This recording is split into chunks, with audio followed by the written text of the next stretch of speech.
Hi hello everyone. तो कैसे आप लोग? आप सबका फिर से स्वागत है हमारे चैनल पर, जहां पर टीचर्स आपको दिल और दिमाग दोनों से बढ़ाते हैं। तो बच्चों, हम लोगों ने जैसा कि प्रॉमिस किया था कि हमारी 10th की सीरीज कंप्लीट करने वाले हैं, तो आज हम उसी सीरीज में जो हम बायो का चैप्टर कर रहे थे हमारे प्रीवियस वीडियो में, उसी का हम सेकंड पार्ट और लास्ट पार्ट लेकर, जिसका नाम है how do organism do reproduce.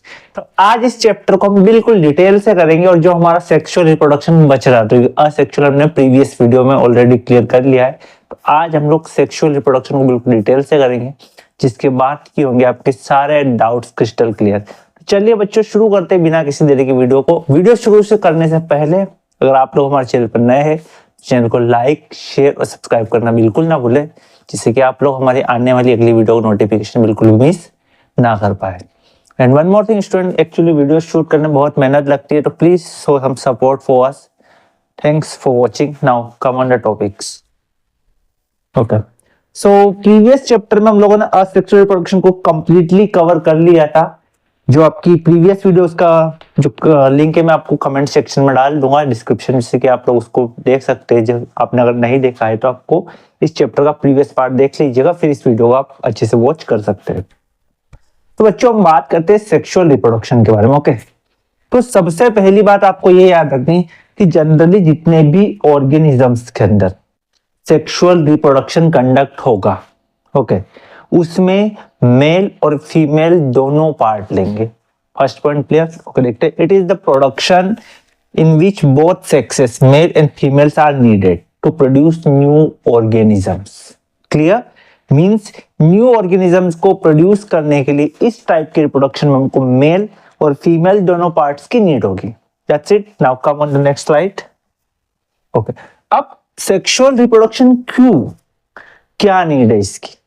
Okay, सबसे पहली बात, जैसे कि मैंने आपको प्रीवियस वीडियो में भी बताया था कि असेक्सुअल रिप्रोडक्शन में जो ऑफस्प्रिंग होगी वो अपने पेरेंट की बच्चों क्या होगी, 100% कॉपी होगी। इट मींस न्यू कैरेक्टर आने की पॉसिबिलिटीज बहुत कम होगी। यहां पर क्या होगा, जब भी सेक्सुअल रिप्रोडक्शन होगा, या मान के चलो कि कोई ना कोई variations over the time period, generation after generation occur हो रहा है, तो वहीं पर हम बात करेंगे कि सबसे पहली नीड तो ये कि सेक्सुअल रिप्रोडक्शन से वेरिएशंस आते हैं जो कि बेटर डिफीट कर पाते एनवायरमेंटल कंडीशन को और अदर क्लाइमेटिक कंडीशन को। उनके अंदर चेंजेस आ जाते हैं उस कंडीशन को डिफीट करने के लिए, जो कि असेक्सुअल रिप्रोडक्शन में प्रोबेबली हमको देखने को नहीं मिलते। दूसरी बात करते ये ज्यादा स्ट्रोंगर होते हैं कंपेयर टू असेक्सुअल रिप्रोडक्शन में जो ऑर्गेनिज्म बनते हैं।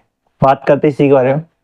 सबसे पहली चीज, डीएनए जब कॉपी हो रही है, ठीक है ना कुछ एरर्स हो जाती है, छोटी मोटी मिनिमल डीएनए कॉपिंग में, है ना, तो उससे कुछ न्यू वेरिएशंस अकर हो जाए, इससे कुछ न्यू कैरेक्टर ऑफस्प्रिंग्स में डेवलप हो सकते हैं। दूसरा पॉइंट क्या याद रखना है कि वेरिएशन जो होते हैं वो सभी इंडिविजुअल पॉपुलेशन को प्रोटेक्ट नहीं करते। मीन्स हम कह सकते हैं कि वेरिएशंस आ रहे हैं, ठीक है, तो ऐसा भी होगा जब वेरिएशंस आएंगे कि कुछ पॉपुलेशन उस वेरिएशंस को जो एक्सेप्ट नहीं करेगी, और वो एनवायरनमेंट में हमारे जो आसपास का नेचर में बनी नहीं रहेगी, वो हट जाएगी। बट ये बेटर है और ये नीडेड भी है कि बेटर एनवायरनमेंट, बेटर ऑर्गेनिज्म का डेवलपमेंट हो सके। तो दूसरी चीज क्या याद रखिए कि वेरिएशन सभी इंडिविजुअल पॉपुलेशन को प्रोटेक्ट नहीं करता, बट ये स्पीसीज के सर्वाइवल में बहुत ज्यादा हेल्पफुल होता है। Clear? I hope you are understand the top point. Third point समझ, डीएनए कॉपी का मैकेनिज्म जो है, ठीक है, वो एक्यूरेट होता है, बट उसमें थोड़े बहुत मिनिमल चेंजेस हो सकते हैं, जो कि सेल, अगर समझिएगा, अगर डीएनए में ज्यादा चेंजेस आ रहे हैं, सेलुलर अपार्टस में ज्यादा चेंजेस, तो उस कंडीशन में सेल जो होगी वो डाई हो जाएगी। क्योंकि हमने आपको प्रीवियस वीडियो में भी बताया था कि डीएनए में वेरिएशंस मिनिमल होने चाहिए, धीरे धीरे स्लोली ग्रेजुअली होने चाहिए। एकदम से कोई बड़े वेरिएशंस, बड़े चेंजेस आ गए तो उस केस में सेल जो होगी वो डाई हो जाएगी। Okay, now come next point. But sexual reproduction can generate more variation, speed up the making of new variations. समझिएगा, पर सेक्सुअल रिप्रोडक्शन में क्या होगा, वेरिएशंस आते रहेंगे ओवर द टाइम पीरियड, और इससे हमको स्ट्रॉन्ग स्पीसीज किसी भी इंडिविजुअल ऑर्गेनिजम्स की मिल सकती है। तो वेरिएशन इसलिए भी नीडेड है कि उस स्पीसीज में न्यू डेवलपमेंट, न्यू इंप्रूवमेंट। ये वैसा ही है बच्चों है कि आप बोलते हैं ना हमारे फोन में अपडेट आया है, कोई सॉफ्टवेयर अपडेट, जिससे कि हमारा फोन में बेटर परफॉर्म करने लगा, या कोई सिस्टम को अपडेट से बेटर। ऐसे ही हम ऑर्गेनिजम्स के अंदर भी डीएनए वेरिएशन से अपडेट आते रहते हैं, जिससे कि ऑर्गेनिजम्स और भी ज्यादा डेवलप और एफिशिएंट होते जाते हैं, तो इसलिए भी नीडेड। नेक्स्ट पॉइंट, जितने भी variations accumulate inherit from generation to generation, ये भी याद रखना है कि जो वेरिएशंस आ रहे हैं वो जनरेशन टू जनरेशन एक्यूमुलेटर होते रहेंगे, यानी जनरेशन जनरेशन में जाते रहेंगे। दूसरी बात क्या होगी, ये वेरिएशन जनरेशन आफ्टर जनरेशन क्या होगा कि उनमें और वेरिएशन न्यू कैरेक्टर्स आते रहेंगे। Okay, but new generation is not have twice the amount of DNA. पर ये ध्यान रखना कि ऐसा नहीं होगा न्यू जनरेशन इसमें डीएनए एकदम से डबल हो जाएगा, डीएनए का जो अमाउंट रहेगा वही रहेगा, बट वेरिएशन हमको जो यहाँ पर अकर होंगे। बट हमको याद क्या रखना है कि डीएनए का अमाउंट लगभग सेम रहेगा, मींस 46 क्रोमोसोम्स होते ह्यूमन बीइंग, तो 46 ही होंगे, ऐसा नहीं होगा 47 या 45 हो जाएंगे, तो कम नहीं होंगे। और कम और ज्यादा हो रहे हैं उस केस में ह्यूमन एब्नॉर्मलिटी में जाएगा, उसके बारे में भी हम डिस्कस करेंगे, बट अभी अपन को इतना डीप नहीं जाना है। आगे बात करते हैं why sexual mode of reproduction, इस पर थोड़ा और समझ लेते हैं कि क्या नीड है। पहली चीज हमको ध्यान रहे जो गैमेट्स होते हैं हमारे, ठीक है, ये वर्ड आपको लिखो, जर्म सेल्स कह लो या गैमेट्स कह लो, ठीक है, ये इंडिविजुअली बात कर रहा है किसी भी एक मींस बात कर एक पेरेंट की, मेल या फीमेल, जब तक उनके पास अपने अपने गैमेट से, यानी वो जब गैमेट से, तो इसमें मियोसिस होगा। मींस जब मेल और फीमेल अपने अपने हाफ सेल्स मिलाकर ऑफस्प्रिंग को बनाएंगे, यानी अपने डीएनए की 50-50% पार्टनरशिप से एक न्यू ऑफस्प्रिंग का डेवलप होगा थ्रू द मियोसिस। तो आपको ध्यान रखना मियोसिस क्या होगा, तो इसमें क्रोमोसोम अमाउंट क्या होगा, हाफ होगा, जो कि नॉन रिप्रोडक्टिव सेल्स के कम पे। नॉन रिप्रोडक्टिव सेल मींस हमारी जो चोट लगने पर या कोई भी इंजरी होने पर जो आपकी बॉडी इनहेल कर ले, ठीक कर ली, वो नॉन रिप्रोडक्टिव सेल होगी, वहां पर माइटोसिस होगा। और मियोसिस में क्या होगा कि डीएनए जो होगी, या हम बोले तो मेल और फीमेल की 50-50% पार्टनरशिप रहेगी, और इससे जो है ऑर्गेनिज्म का डेवलपमेंट होगा, और इसको हम लोग एम्ब्रियो बोलेंगे, एम्ब्रियो आपका बनेगा, ठीक है। अब गैमेट्स समझ लिया हमने, बोलते हैं जाइगोट क्या होगा, बहुत ही इंटरेस्टिंग वर्ड है जाइगोट। तो समझिएगा, जब मेल और फीमेल गैमेट्स आपस में मिल जाते हैं और ऑर्गेनिज्म का डेवलपमेंट जस्ट इनिशियल फेज में है, तो उसको बेटा हम लोग क्या बोलते हैं, जाइगोट। क्लियर, मींस मेल और फीमेल गैमेट्स का आपस में मिलना और जिससे इनिशिएट होना फर्टिलाइजेशन, यह कहलाता है आपका जाइगोट, ठीक है। आगे बात करते हैं, in very simple the two germ cells are almost similar. बहुत ही ज्यादा सिंपल ऑर्गेनिजम्स है, हम ऐसा कह सकते हैं उनमें जर्म सेल्स यानी गैमेट जनरली सेम हो सकते हैं। जर्म सेल्स का मतलब गैमेट का कंफ्यूज नहीं होना है, जर्म सेल्स कह लो या गैमेट्स कह लो, दोनों का मीनिंग सेम ही होगा, बट हम जनरली गैमेट्स वर्ड ज्यादा यूज करते हैं, कंफ्यूजन क्रिएट ना हो। Okay, now come next topic. Complex organism में क्या होगा, लार्ज कंटेंट में बनेंगे, और हमारा जो फीमेल गैमेट होगा, इंपॉर्टेंट होता है ना, जो फीमेल गैमेट होगा वो टू स्मॉल मोटाइल होगा, और दूसरी चीज क्या होगा, वो न्यूट्रिशन प्रोवाइड कर, मींस फूड स्टोर करके रखेगा अपने अंदर। क्लियर, फीमेल गैमेट अपने अंदर फूड स्टोर करके रखेगा, और हमारा जो मेल गैमेट है, ठीक है, समझ आया, तो female gamete, the other small and motile is called mole male gamete, ठीक है। मेल गैमेट स्मॉल रहेगा और मोटाइल यानी एक टाइम का डी है उसमें मिल जाएगा, है ना, आपका जाइगोट फॉर्म हो जाएगा, तो मोटाइल होगा। जबकि फीमेल गैमेट लार्जर होगा और वो फूड स्टोर करके रखेगा अपने पास। Now come on the next topic. Okay, अब पहले हम फ्लावर्स पर बात कर लेते हैं। ओके, तो जब आप हायर क्लास में बेटा जाओगे और साइंस को कंटिन्यू करते हो, तो आपको एक सब्जेक्ट मिलेगा स्पेशली बॉटनी, जिसमें कि हम प्लांट्स और उसके बारे में पढ़ेंगे, और एक मिलेगा आपकी जूलॉजी, जिसमें कि हम एनिमल्स के बारे में स्टडी करेंगे। तो उनमें भी, प्लांट्स में भी सेक्सुअल और असेक्सुअल रिप्रोडक्शन होता है। तो आपको जहां पर भी ये वर्ड देखने को मिलेगा एंजियोस्पर्म्स या एंजियोस्पर्मिक, इट मींस उन प्लांट्स के अंदर बेटा सेक्सुअल रिप्रोडक्शन अकर हो रहा है। आई होप क्लियर होगा कि एंजियोस्पर्मिक जो प्लांट्स होंगे उन प्लांट्स के अंदर सेक्सुअल रिप्रोडक्शन होगा, और उन प्लांट्स में फ्लावर का डेवलपमेंट होगा, ठीक है। अब हम बात करते हैं कि उन प्लांट्स के पास मेल पार्ट क्या होता है, फीमेल पार्ट क्या होता है, कैसे हमारा फर्टिलाइजेशन होगा, कैसे हमारा जाइगोट बनते, कैसे हमारे गैमेट्स फॉर्म होते, उसके बारे में बेटा हम लोग जो है बात करने जा रहे हैं। चलिए समझते हैं बिना किसी देरी के। तो सबसे पहले आप देखोगे ये आपको 4 पार्ट दिख रहे, सेपल्स, पेटल्स, स्टेमन और पिस्टिल। अगर बात करूं फीमेल और मेल सेक्स ऑर्गन की तो वो होते हैं दोनों, स्टेमन और पिस्टिल। स्टेमन जो होता है आपका मेल पार्ट होगा बेटा, और पिस्टिल जो होगा वो फीमेल सेक्स ऑर्गन या रिप्रोडक्टिव ऑर्गन आपका होगा। ठीक है, स्टामन ये मेल रिप्रोडक्टिव ऑर्गन है और पिस्टिल फीमेल रिप्रोडक्टिव ऑर्गन्स होता है। अब हम समझते हैं कौन कैसे काम करता है। ठीक है, एक एक करके सभी को समझते हैं। सबसे पहले हम बात करते हैं इन दो पर, सेपल्स और पेटल्स क्या होते हैं। ओके, तो हम किसी भी फ्लोर को अगर आप देखोगे तो उसमें फ्लोर के शुरू होने से पहले ग्रीन कलर का इस टाइप के पोर्शंस आपको दिखाई देंगे और इसी को हम लोग सेपल्स बोलते हैं। क्या बोलते हैं बेटा? सेपल्स। जो फ्लोर स्टार्ट होता है आपको ग्रीन कलर का जो पोर्शन दिख रहा है ना, ये वाला ये आपका सेपल। इसका काम क्या है? ये आउटर मोस्ट पार्ट है और इस पूरे बर्ड को प्रोटेक्ट करके रखता है। जो आप इस बर्ड से फ्लोर जुड़ा है इस बर्ड से, तो इसको ये प्रोटेक्ट करके रखेगा सेपल। ओके, अब हम लोग बात करते हैं पिटल्स के बारे में। ओके, पिटल्स मीन्स आप कह सकते हो उसकी ब्राइट कलर की पंखुड़ियां, है ना, उस फ्लावर की जो आपकी पंखुड़ियां जो होती है उसको हम पेटल्स बोलते हैं। क्या बोलते हैं? पेटल्स। जो आपको दिखाई दे रही है ये आपकी सारी पेटल्स हो जाएगी। ठीक है, ये बहुत ब्राइट कलर की होती है जो अट्रैक्ट करती है पॉलिनेशन के लिए।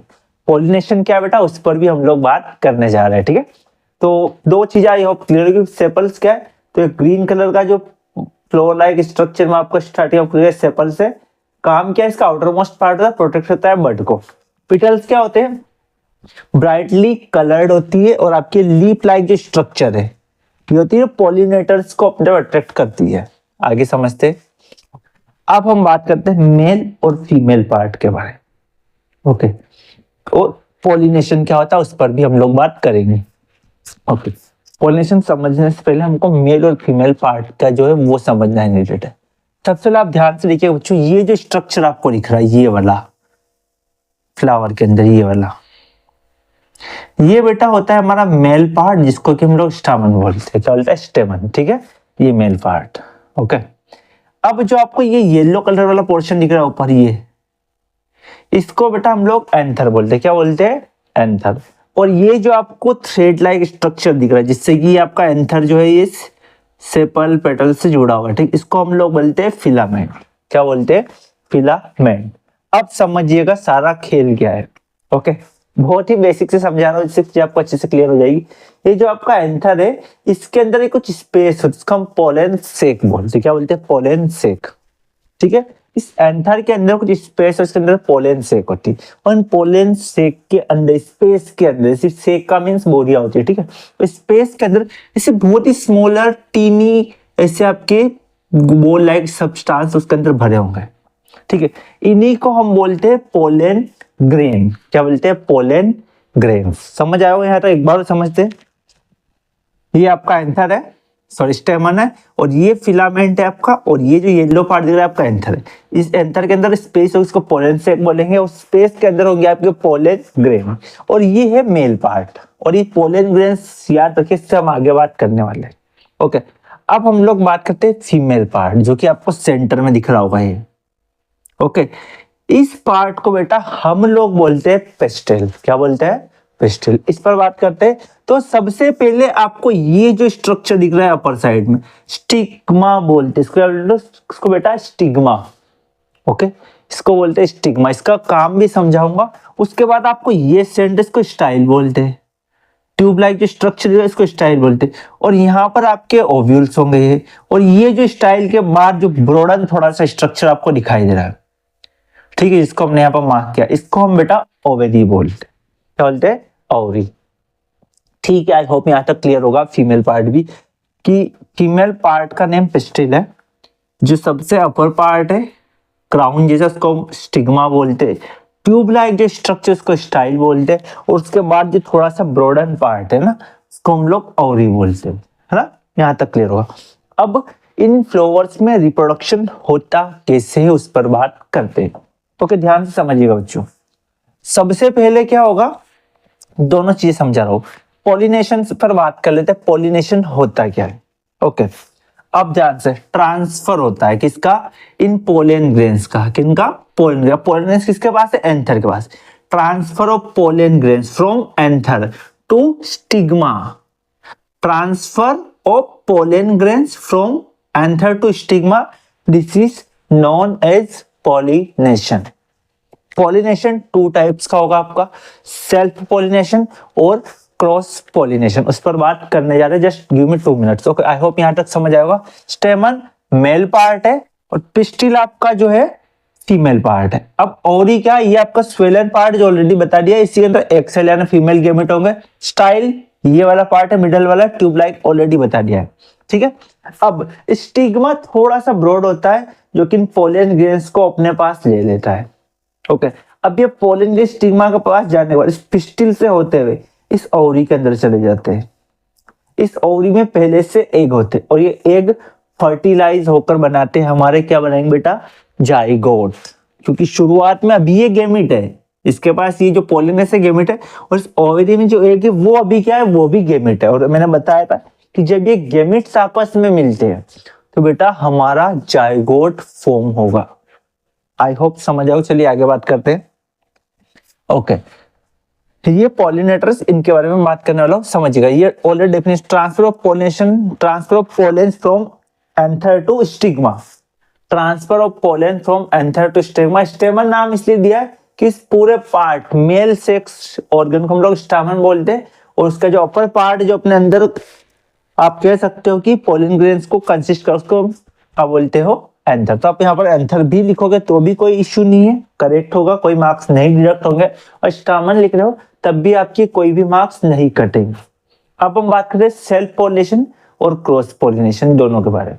ओके, सबसे पहले बच्चों एक बहुत अच्छी चीज बता रहा हूं, जब भी कोई फ्लावर, ओके, ये इसके एंथर है और ये इसकी पिस्टिल है, ठीक है।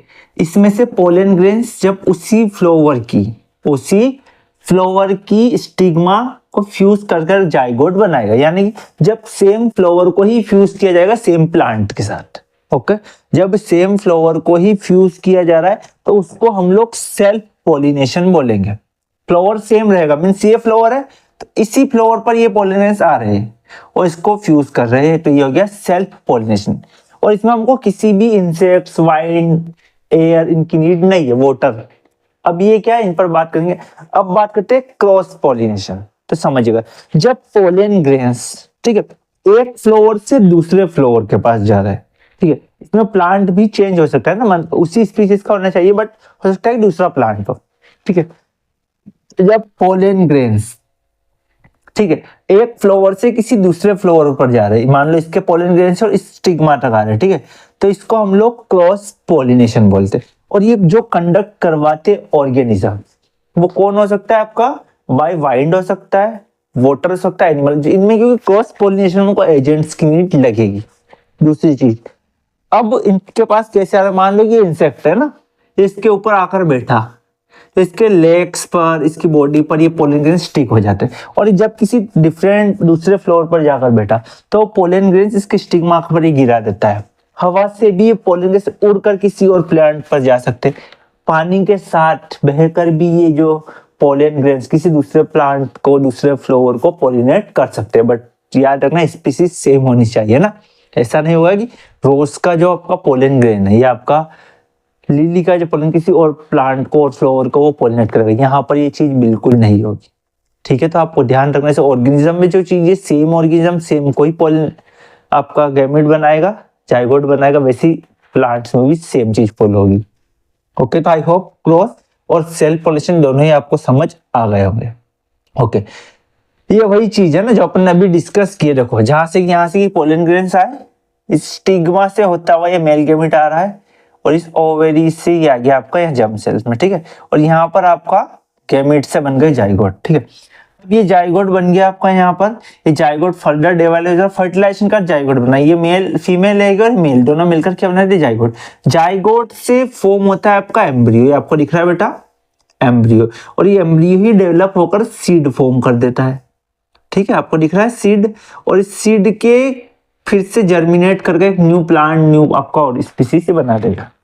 आई होप यहाँ तक क्लियर होगा। सबसे पहले क्या हो, देखिएगा, यहाँ से मेल गैमेट आया इस ट्यूब के अंदर, जिसको हम लोग स्टिग्मा का अपर पार्ट है, आपकी ट्यूब है ना पिस्टिल वाली, और इसमें यहाँ ओवरी है, ओवरी में आपका ये जो है यहाँ पर आपका फीमेल गेमेट और मेल गेमेट्स आया, तो दोनों के मिलने से क्या फॉर्म हो, जाइगोट। जाइगोट्स के बनने से फर्दर डिवाइड होगा जाइगोट पोलिनेशन के बाद, और आपका क्या फॉर्म कर लेगा, एम्ब्रियो।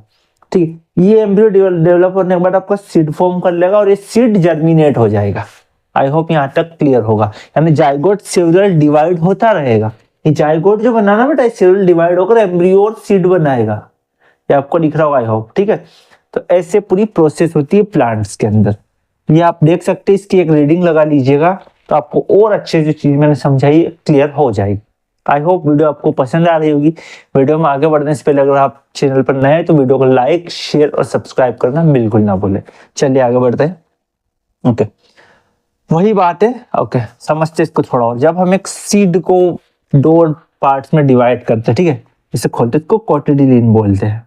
क्या बोलते हैं, कोटिलिडन। और ये जो स्ट्रक्चर आपको दिख रहा है ना, इसके अंदर स्टोर होता है आपका फूड। क्या स्टोर होता है बेटा, फूड। ठीक है, और ये जो आपको दिख रहा है सेंटर में, इसको हम प्लमल बोलते हैं, या फ्यूचर में शूट बन सकता है प्लांट का, जिससे स्टेम फॉर्म होगा, है ना।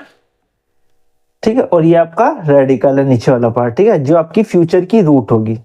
हम सीड को खोले ना बेटा, तो आपको दोनों सीड के बीच में इस टाइप का स्ट्रक्चर देखने को मिलेगा, है ना, मानो ग्राम की असेंबली। तो आपको ये वाला पार्ट जो है, ये इसका कोटिलिडन है जो अपने फूड स्टोर करता है। ये प्लमल है अपर साइड वाला, जो कि फ्यूचर का शूट बनेगा, स्टेम बनेगा इस टाइप से। और ये जो नीचे वाला पार्ट, ये प्लांट्स की रूट बनने वाला इन फ्यूचर, दिख रहा होगा आई होप। ठीक है, तो ये रूट को फॉर्म करेगा, ये शूट को फॉर्म करेगा, और ये जो दोनों पार्ट है ये अपने अंदर फूड को स्टोर करके रखते हैं। ओके, आई होप क्लियर हुआ होगा। एक चीज बेटा, ओव्यूल जो होते हैं वो डेवलप होकर आपका सीड बना लेगा। ओव्यूल जो होगा वो डेवलप होकर सीड बना लेगा, और ओवरी जो होगी फर्दर डिवाइड होकर उसका फ्रूट जो होगा ना, जो आप ईट कर रहे हो, वो फ्रूट ओवेरी होती है, ओवेरी से बनता है, और ओव्यूल उसका सीड फॉर्म करता है। ठीक है, आपको याद रखना। ठीक, ओव्यूल डेवलप टू टफ पोट and become a seed. Ovule अपने अंदर एक बाहर बहुत मजबूत लेयर बना लेगा, कोट बना लेगा, और सीड डेवलप हो जाएगा, और ओवरी रैपिडली डिवाइड होकर ग्रो कर कर आपका फ्रूट का फॉर्मेशन करेगी। चलिए आगे बढ़ते हैं। ओके, अब बात करते हैं हम ह्यूमन बींग्स के अंदर सेक्सुअल रिप्रोडक्शन कैसा होता है। इस अर्थ का, यूनिवर्स का सबसे कॉम्प्लेक्स ऑर्गेनिज्म जो कि ह्यूमंस है, जिसको कि समझना बहुत ही टफ वर्क है। ठीक है, आज भी हम ह्यूमंस के बारे में बहुत सी चीजें हैं जो अभी भी हम लोग ओवर द टाइम पे धीरे धीरे एक्सप्लोर कर रहे हैं। तो आज हम ह्यूमन रिप्रोडक्शन पर बात करते हैं। Just give me a second.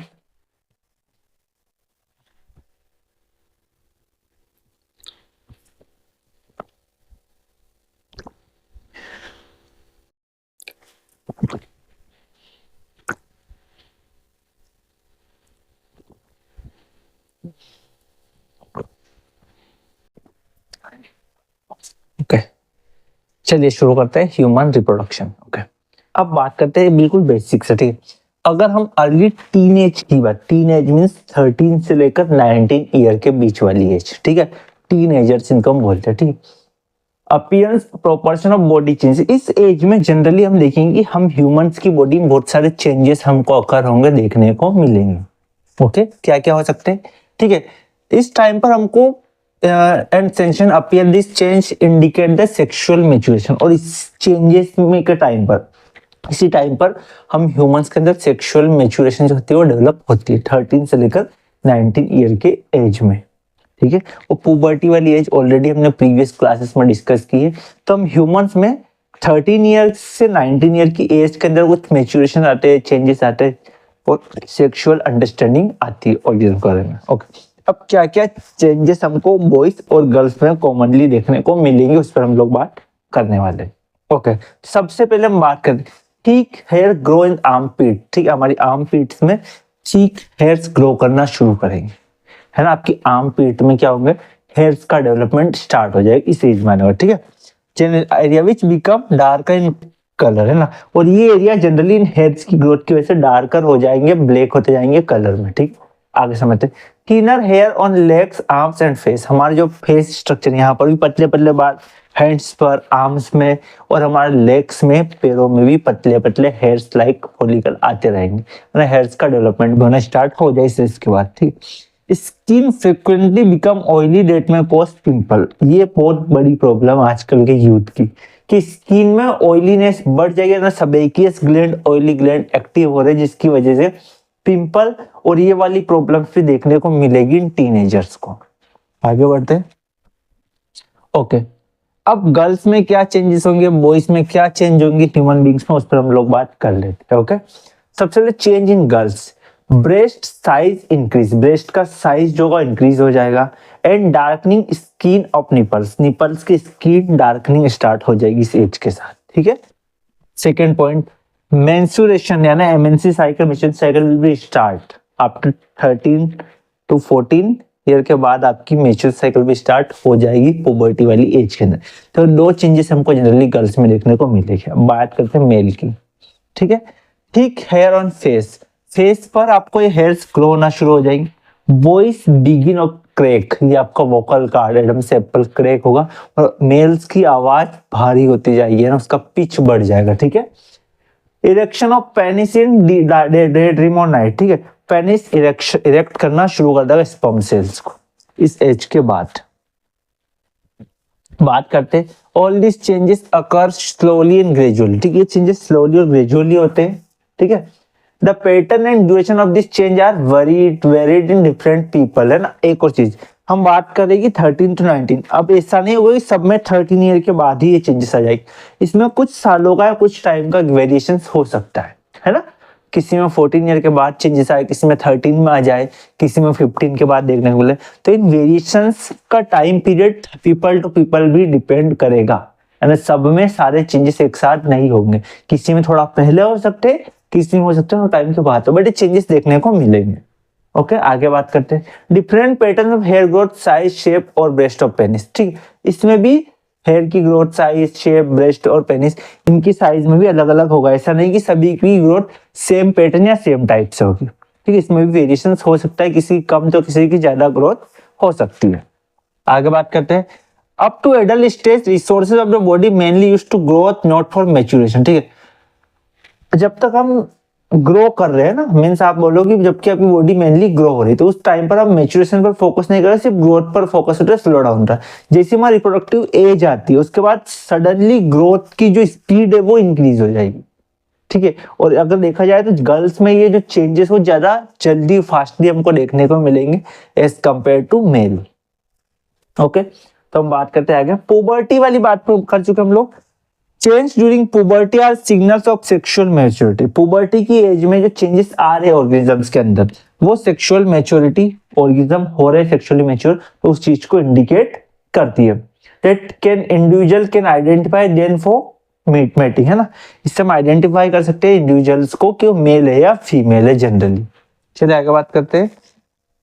Okay, female reproductive organ system को समझते, चलो हम टेस्टिस पर बात कर ले। ठीक है, टेस्टिस जिस पाउच लाइक स्ट्रक्चर के अंदर जो स्किन पार्ट, उसको हम बोलते हैं स्कॉर्टम। क्या बोलते हैं? स्कॉर्टम। दूसरा पॉइंट क्या याद रखना है, टेस्टिस का टेम्परेचर नॉर्मल ह्यूमन बॉडी का जो हमारा 37 डिग्री टेम्परेचर होगा, उससे जनरली 2 डिग्री सेल्सियस कम होता है, जो कि स्पर्म फॉर्मेशन के लिए बहुत ही ज्यादा इंपॉर्टेंट है।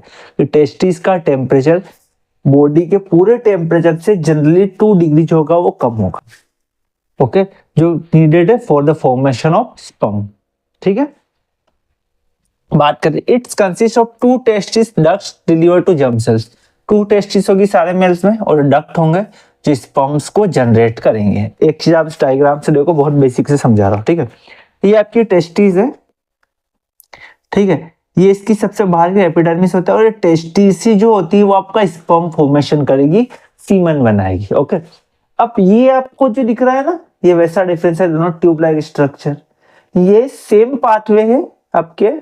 यहां से ये आपका जो है स्पर्म फॉर्म होने के बाद यहाँ पर आएगा आपका सेमिनल वेसिकल्स के पास। ये आपको स्ट्रक्चर दिख रहा है, ये आपका सेमिनल वेसिकल है। ठीक है, अब इस सेमिनल वेसिकल्स के पास स्पर्म जो सीमन के अंदर आने के साथ, इस जो आपको दिख रहा है ये वाला पोर्शन जो आपको प्रोस्ट्रेट है, ठीक है, इससे होकर ये बॉडी से थ्रू आउट हो जाएगा, है ना, ये वाले पार्ट से स्पर्म।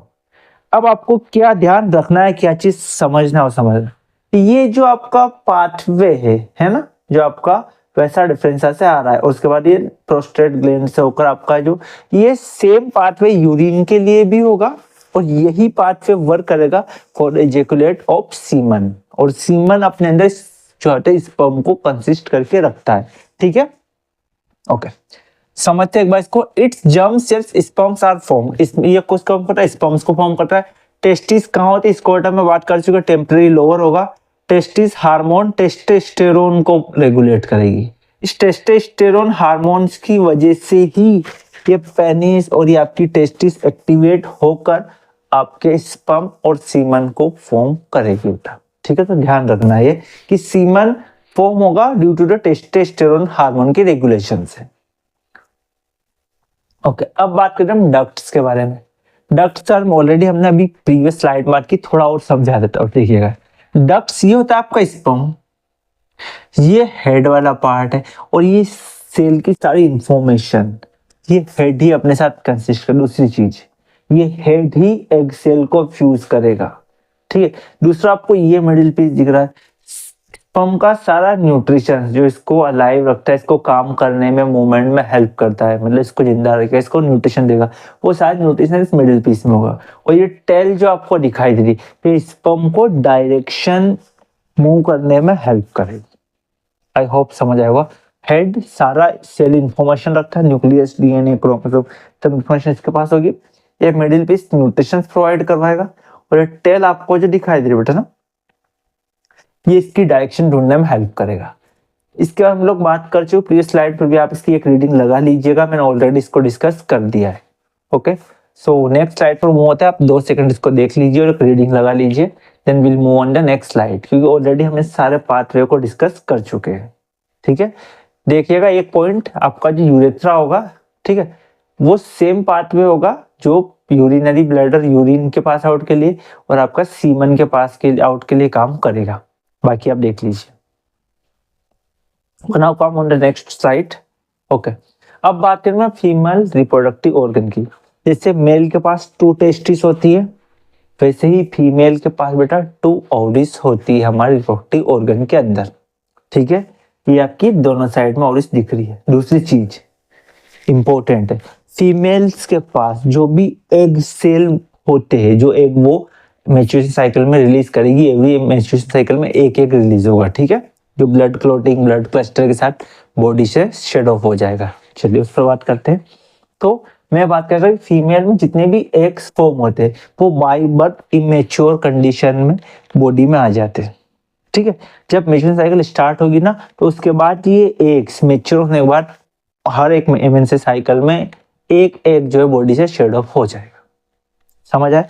तो हम बोलते हैं ना इस एज का 45-50 ईयर के बाद आपका जो होता है एमएनसी मैच्योरेशन साइकिल स्टॉप हो जाएगी ना, मेनोपॉज आ जाता है। तो हमको ये ध्यान रखना है कि ये आने के बाद क्यों हो रहा, कि अब बॉडी के पास इतने एग्स बचे ही नहीं है, क्योंकि एग्स जो थे सारे बाय बर्थ बने, उसके बाद तो बॉडी ने एग्स को लूज ही करी ना। तो उस एज में आने के बाद इन ओवरीज के पास एग्स होते ही नहीं है, तो साइकिल जो थी ऑटोमेटिकली स्टॉप हो जाएगी। और सेकंड बात करो तो साइकिल स्टॉप होने के बाद फीमेल कैपेबल नहीं होगी किसी ऑर्गेनिज्म को बर्थ देने के लिए।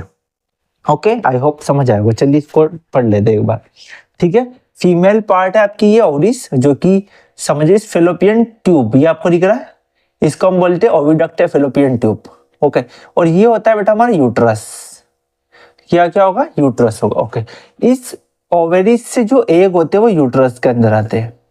ठीक है, और जो हमारा स्पर्म सेल्स होगी है ना, वो भी इस वजाइनल सर्वाइकल कैनाल से होकर इस यूट्रस के अंदर जाकर ही एग को फ्यूज करेगी। और जो आपका फर्टिलाइजेशन है वो भी यहीं पर स्टार्ट होने वाला है। समझिए एक बार। और इस जो एक्स फॉर्म को, ये आपकी फिम्बरी है, एक फिंगर लाइक स्ट्रक्चर होता है ना, ये फिम्बरी जो दिख रहा है, ये एक्स को कैच कर लेती है और एक्स को इस ओविडक्ट से होती हुई यूट्रस में पहुंचा देती है। ओके, और इस वजाइनल सर्वाइकल कैनाल से होकर आपका जो है इस एंड्रोमेटियम पाथवे से होकर यूट्रस में आने के बाद जो क्या होगा, एग्स फ्यूज हो जाएगा। एग्स फ्यूज होकर क्या बनेगा आपका, गेमिट से जाइगोट फॉर्म हो जाएगा, और जाइगोट फर्दर डिवाइड होकर कंटिन्यूअसली एम्ब्रियो डेवलपमेंट इनिशिएट कर देगा। एक बार ध्यान समझिएगा। ओवरीज एग फॉर्म करती है जो इस ओविडक्ट यानी कि फिम्बलिन को पकड़कर आगे ट्रांसफर कर दी, जो यूट्रस में आ जाता है।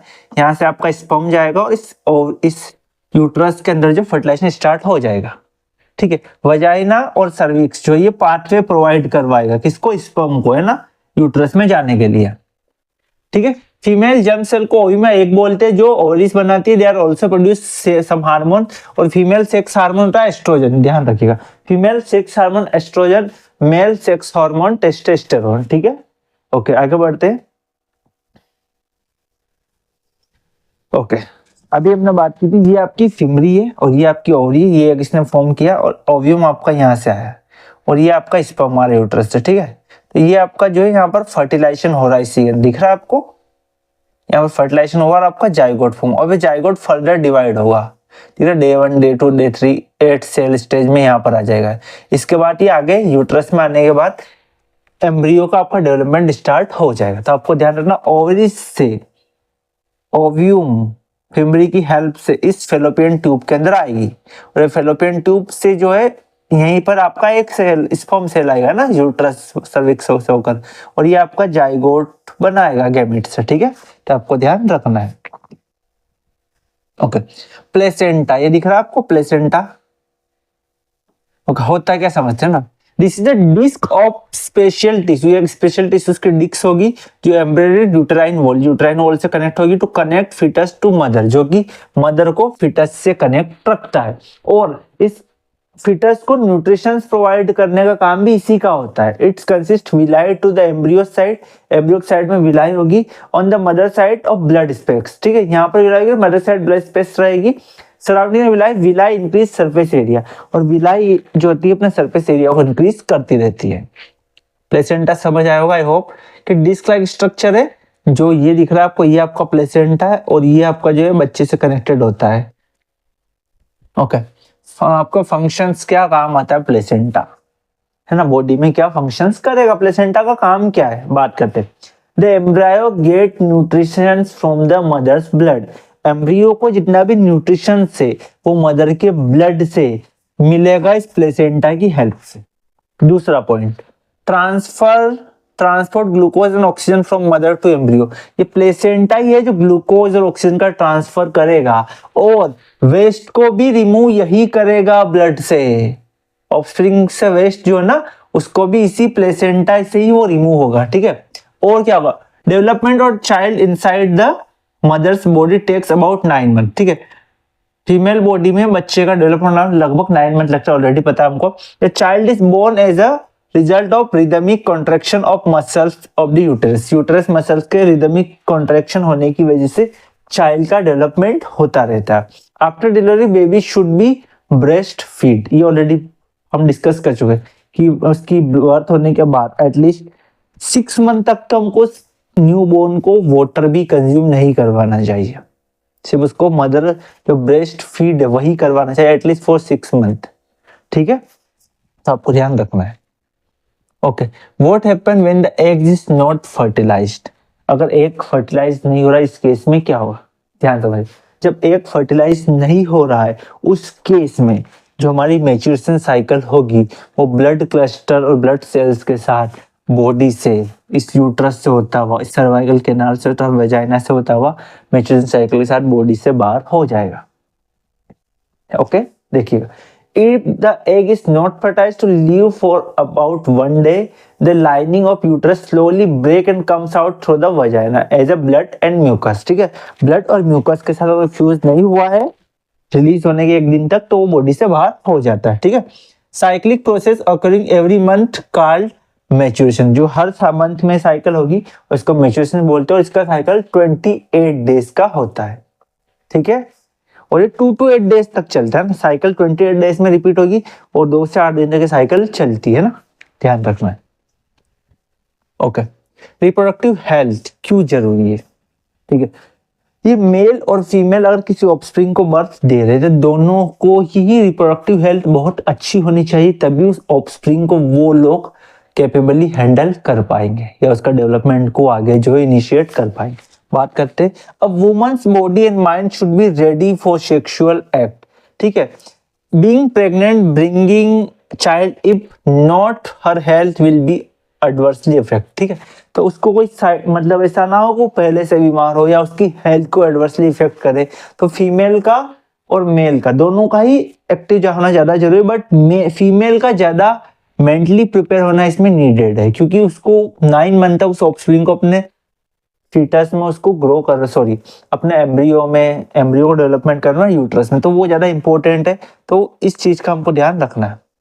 और कुछ रिप्रोडक्टिव हेल्थ से रिलेटेड कुछ डिसीज आपका गोनेरिया है, ठीक है, ये आपका सिफिल्स है ना, ये आपका जेनेफियल वार्ड्स है, और ये एड्स के सिम्टम्स है, ठीक है। ये कुछ सेक्सुअल ट्रांसमिटेड डिसीज है, इस पर हम लोग बात करेंगे, जो कि अगर ध्यान से इन चीजों पर ध्यान नहीं दी जाए तो डिसीज होने भी हो सकती है हमको, जिनमें से कुछ बीमारी ऐसी जिनका ट्रीट अभी तक भी पॉसिबल है कि एड्स, अगर किसी पर्सन को इससे अफेक्टेड हो गया तो 100% श्योरिटी उस पर्सन की डेथ होगी, ठीक है। आज भी इस डिसीज का हमारा ट्रीटमेंट नहीं है, बट कुछ सर्वाइकल मेडिसिन को यूज करके हम लोग कुछ टाइम पीरियड को बढ़ा सकते हैं।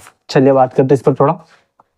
There are many sexual transmitted disease like gonorrhea, syphilis, है ना, bacterial infectious disease, rats, HIV, AIDS, viral infection. They can be prevented by using condoms for penis during sex. Condoms को use करके इस disease को हम लोग कुछ हद तक प्रोक्यूर कर सकते हैं ना। Okay, contraceptive methods to avoid pregnancy. Okay, किन किन कॉन्ट्रासेप्टिव मेथड्स को हम लोग यूज कर सकते हैं? सबसे पहली चीज आपको ये दिख रहा है, कॉन्डम्स का यूज कर सकते हैं। ओरल पिल्स, जो कुछ मेडिसिन होती है कि अगर हम चाहते हैं कि ऑफस्प्रिंग अभी डेवलप ना हो तो 72 आवर्स के अंदर मेडिसिन को यूज कर सकते हैं, ठीक है। कॉपर टी को भी यूज कर सकते हैं, जो कि एक बहुत अच्छा तरीका माना गया है एमटीपी, है ना। आप इस एमटीपी के प्लेस पर आप इसको यूज कर लो, कॉन्ट्रासेप्टिव को यूज कर लो। इस कॉपर टी को बॉडी में इंसर्ट कर देते वजाइना के साथ, एक सेट लाइक स्ट्रक्चर होता है जो उससे बाहर होता है, और इस कॉपर टी को बॉडी से निकालना और इंसर्ट करना बहुत ईजी होता है, ठीक है। दूसरी आपको ध्यान रखना है कि इस कॉपर टी को ऐड करने के बाद प्रेगनेंसी होने के चांसेस कम हो जाए। दूसरी बात, अगर किसी को फिर से प्रेग्नेंट होना है, ऑफस्प्रिंग चाहिए उन कपल को, तो इस कॉपर टी को सिंपली बॉडी से रिमूव करके ओके फिर से हम लोग वो ऑफस्प्रिंग जो कपल जो ऑफस्प्रिंग को अपने अर्थ पर ला सकता है। दूसरा पॉइंट आपको क्या ध्यान रखना है, ध्यान समझिएगा कि ये कॉपर टी को यूज कर रहे हैं ना, तो इसमें ऐसा होगा कि ये टेम्परेरी होता है ना, और इसमें कोई सर्जिकल का ऑपरेशन सर्जरी की नीड नहीं होगी कॉपर टी को जब पेरेंट्स यूज कर रहे हैं, ओके।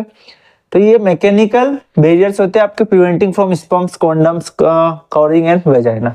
ओरल पिल्स जो आपकी हार्मोनल इम्बैलेंस है, कॉपर टी और लूप, ये ठीक है, ये भी आपकी इरिटेशन यूटेरस इसको रोक सकती है और प्रेगनेंसी को कंट्रोल कर सकते हैं कॉपर टी को भी हम लोग यूज करके, ओके। सर्जिकल मेथड में क्या हो, देखिए आंसर मेल के अंदर क्या है, इस जो आपकी ये वाला पोर्शन आपको टेस्टिस और ये आपका ट्यूब है ना, वैसा डिफरेंस वाला, इसको कट कर देते हैं और सर्जिकल थ्रेड से बांध देते, जैसे कि अगर स्पर्म बन रहा है तो आगे जाएगा ही नहीं। फीमेल में भी ऐसा ही, फिम्बरी से जो आपकी आ रही है ना, ये आपकी ओविडक्ट, इसको कट करके बांध देते हैं, तो इससे क्या होगा कि एक जो है वो बॉडी से यूट्रस तक नहीं पहुंचेगा और स्पर्म भी यहाँ तक नहीं आएगा, तो फर्टिलाइजेशन की प्रोसेस जो होगी ही नहीं।